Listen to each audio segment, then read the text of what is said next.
મહત્વપૂર્ણ સમાચાર મળી રહ્યા છે। દાતાના ભાજપમાં પડ્યું ગાબડું। મોટી સંખ્યામાં ઠાકોર સમાજના અને આદિવાસી સમાજના લોકો ભાજપમાંથી કોંગ્રેસમાં જોડાયા।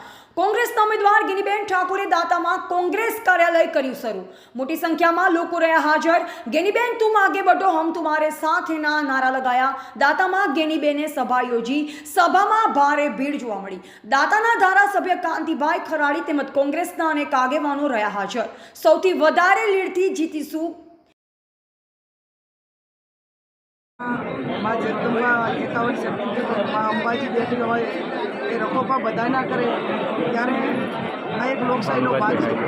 લોકશાહીમાં મતદારોનો સંપર્ક કરવો, આગેવાનો સાથે વાત કરવી અને એમની ચૂંટણી માટે જે નાના મોટી સિસ્ટમો ગોઠવવાની હોય, કોંગ્રેસ પાર્ટીનો ચૂંટણી ઢંઢેરો હોય, લોકો સુધી પહોંચે અને આ પ્રકારની જે અમારી મહેનત હતી કે હવે ધીમે ધીમે આ દાતા તાલુકો કાયમી કોંગ્રેસનો ઘટવ્યો છે અને લોકસભામાં પણ કોંગ્રેસ પાર્ટીને આશીર્વાદ આપશે।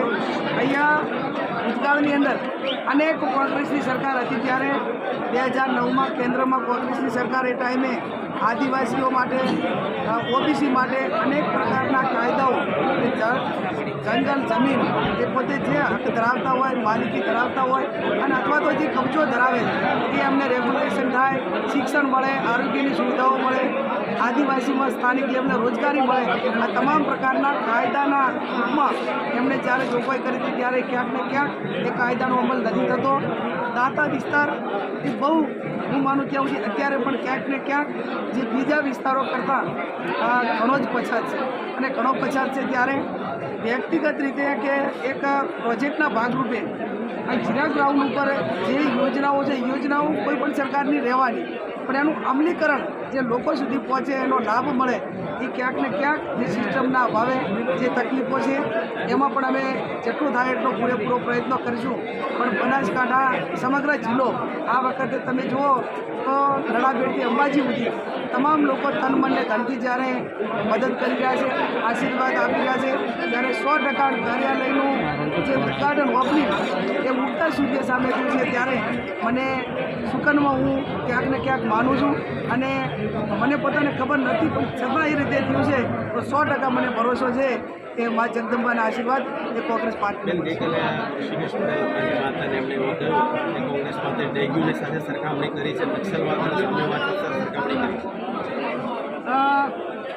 એમના માટે મારે કંઈ કહેવું યોગ્ય નથી।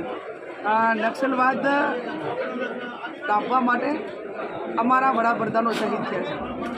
નક્સલવાદ ડામવા માટે છત્તીસગઢની આખી અમારી કોંગ્રેસ એક જ દિવસે હોમાઈ ગઈ અને આ પ્રવૃત્તિઓને રોકવા માટે કોંગ્રેસે અનેક નેતાઓ એ બલિદાન, એક શહીદી એમને વરી છે અને એ બાબતમાં અમારી શહીદી એ દેશના લોકો જાણે છે। એમને ચાહે આ દેશની આઝાદી માટે કે આ દેશના આતંકવાદ માટે કરીને ચાહે એક કાંટો વાગ્યો હોય એવું બતાવે તો કદાચ એમને નક્સલવાદી કહેતો બરાબર છે, પણ એમના જે કાંઈ હોય એ વાતો હોય કે એમના ભાષણો હોય કે એમના જે વિચારો હોય એની એ લોકશાહીમાં સ્વતંત્ર છે અને એમને જે ટીકા કરવી હોય કરે। ઇતિહાસ એ અમારી સામે ગવાશે।